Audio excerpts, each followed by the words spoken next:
आप सभी को नमस्कार। आज 6 अक्टूबर है और आज के इस वीडियो में छत्तीसगढ़ एमसीक्यू सीरीज का जो छठा वीडियो होने वाला है उसमें आप सभी का बहुत बहुत स्वागत है। आज के वीडियो में हम लोग क्या कवर करने वाले हैं तो छत्तीसगढ़ के इतिहास के कुछ टॉपिक हैं। क्षेत्र का परिचय, सीमाएं, नामकरण और प्राचीन काल में छत्तीसगढ़ में मौर्य, गुप्त, वाकाटक शासन को कवर करने वाले हैं। इनसे जुड़े एमसीक्यूज को हम लोग कवर करेंगे जो स्टेटमेंट फॉर्मेट में होगा, जिससे हम लोग को एक प्रश्न से 3-4 तथ्य जानने को मिल जाएगा और हम लोग को प्रैक्टिस भी हो जाएगा। ये इसका सोर्स क्या रहने वाला है तो डॉक्टर राम कुमार बेहार जी की छत्तीसगढ़ का इतिहास पुस्तक इसकी सोर्स होने वाली है। तो चलिए ज़्यादा समय व्यर्थ ना करते हुए क्वेश्चन पे आते हैं। छत्तीसगढ़ अंचल के ऐतिहासिक एवं सांस्कृतिक उल्लेखों के संबंध में निम्नलिखित कथनों पर विचार करना है। कनिंघम ने छत्तीसगढ़ अंचल को महाकौशल या छत्तीसगढ़ लिखा है। एक बार फिर से याद दिलाना चाहूँगा, इस पे जितने भी प्रश्न आधारित हैं या प्रश्न तैयार किए गए हैं उनका source doctor Ram Kumar Behar sir की छत्तीसगढ़ के इतिहास की पुस्तक है, उसी को सोर्स मान करके इन प्रश्नों को तैयार किया गया है। तो स्टेटमेंट पढ़ते हैं। कनिंघम ने छत्तीसगढ़ अंचल को महाकौशल या छत्तीसगढ़ लिखा है। सही स्टेटमेंट है, बिल्कुल सही स्टेटमेंट। तो पहला कथन सत्य हो जाता है। प्रसिद्ध शास्त्री टेलेमी ने इस अंचल को अधिष्ठी कहा है। यह प्रश्न शायद कहीं आया भी रहा है, मेरे ख्याल से आप लोगों ने इसको पढ़ा होगा। सही कथन है।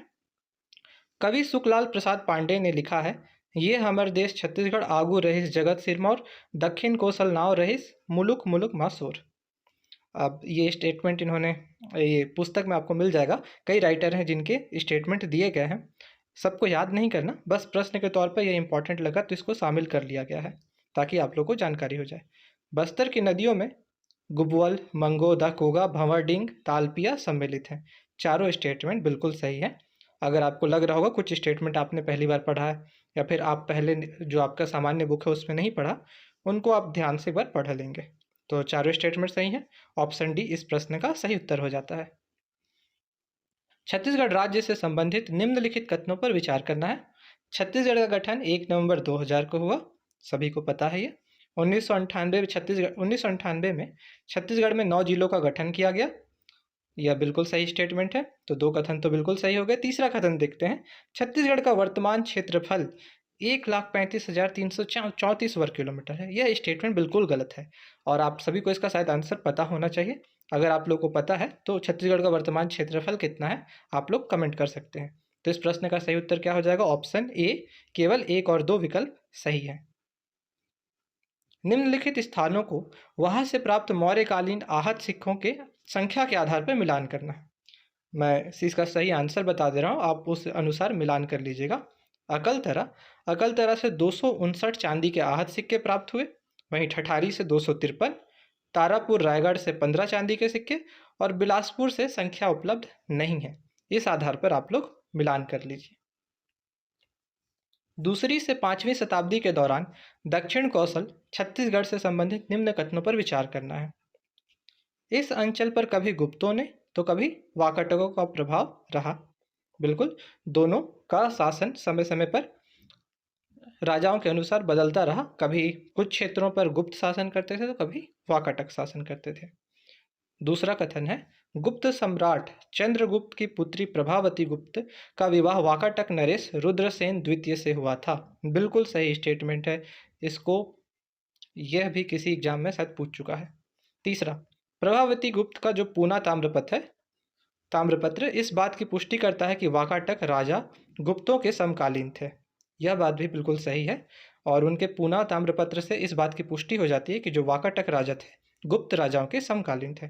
समकालीन रहे होंगे तभी तो चंद्रगुप्त की जो पुत्री है प्रभावती गुप्त, उनका वाकाटक नरेश के साथ जो द्वितीय के साथ विवाह हुआ था, रुद्रसेन द्वितीय के साथ, अगर समकालीन नहीं होते तो कैसे होता?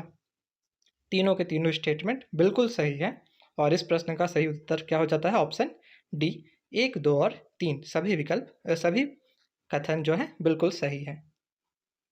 मिलान करना है। गुप्त काल को कहा जाता है, यह तो भारतीय इतिहास पढ़ते समय भी सबको पता होगा, गुप्त काल को भारतीय इतिहास का स्वर्ण काल कहा जाता है।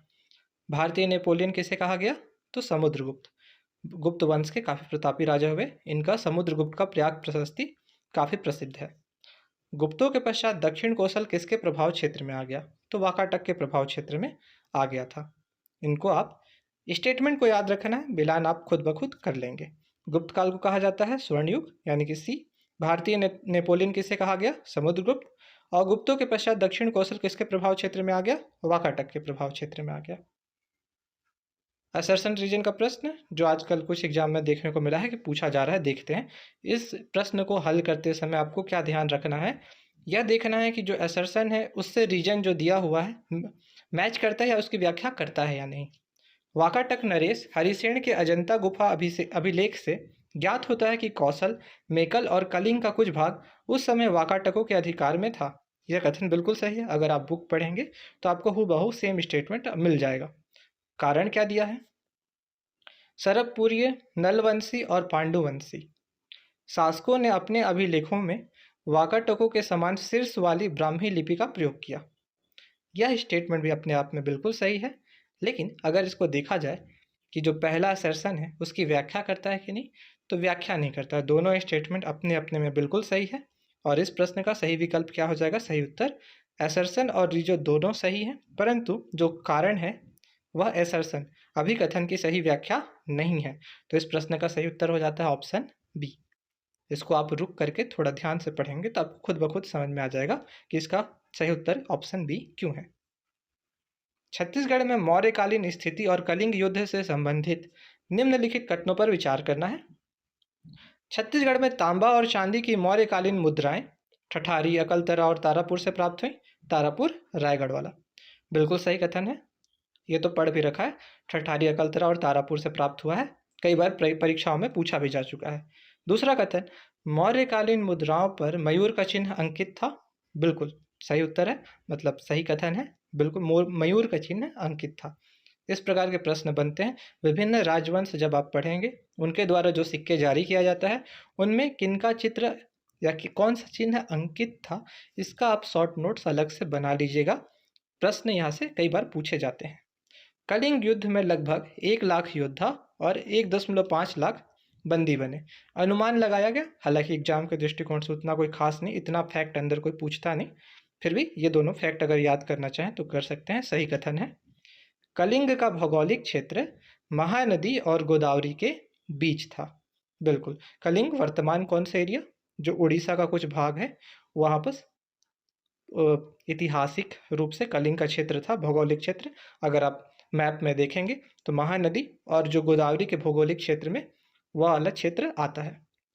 चारों के चारों कथन सही हैं, तो इस प्रश्न का सही उत्तर क्या हो जाता? ऑप्शन डी, सभी कथन सही हैं। निम्नलिखित कथनों विवरणों को सही विकल्प के साथ मिलान करना है। ये फैक्चुअल कुछ तथ्य दिए गए हैं जो कि इंपॉर्टेंट है, ये वाला इंपॉर्टेंट मान सकते हैं।